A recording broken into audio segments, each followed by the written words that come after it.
So what is Bitcoin? Bitcoin is a decentralized digital ledger that allows for peer-to-peer transactions. So it's a ledger.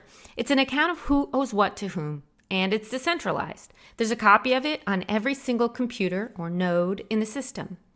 This means it's not vulnerable to the threats that having information all in one place presents, such as hacking, changing the numbers, extortion through freezing assets, etc.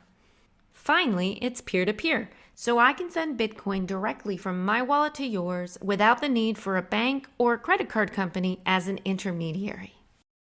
So how does it work? The digital ledger, which is Bitcoin, utilizes blockchain technology, which groups transactions into clumps or blocks and then adds them to the chain of previous blocks through the work of the Bitcoin mining computers. These computers compete to solve a puzzle which will enable their proposed new block to fit right within the chain.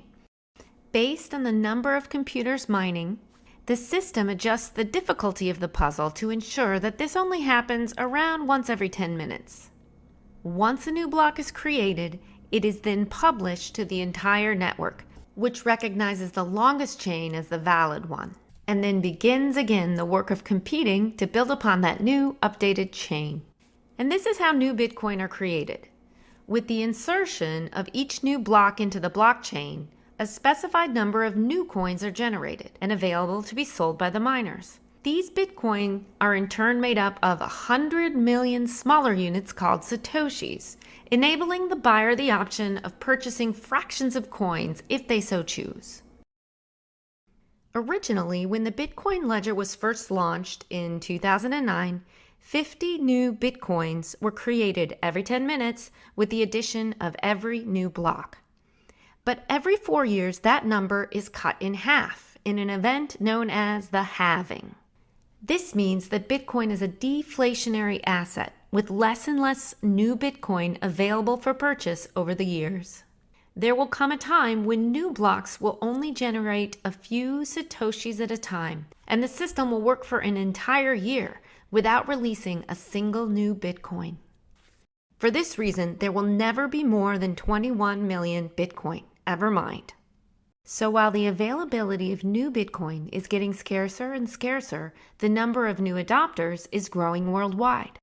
Additionally, many of the people who currently own Bitcoin say that they will never sell their coins, but rather if they are ever in need of money, they intend to take out a loan using Bitcoin as their collateral as it grows in value.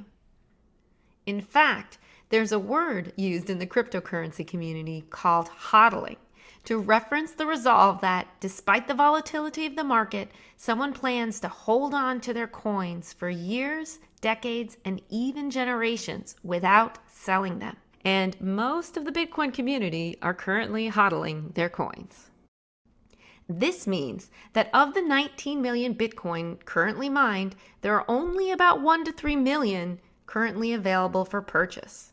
This number is strikingly low when you consider the fact that there are 46 million millionaires in the world and only 21 million Bitcoin ever to be mined, meaning there aren't enough Bitcoin in the world for every millionaire to purchase a half a coin. So we're still very early to Bitcoin.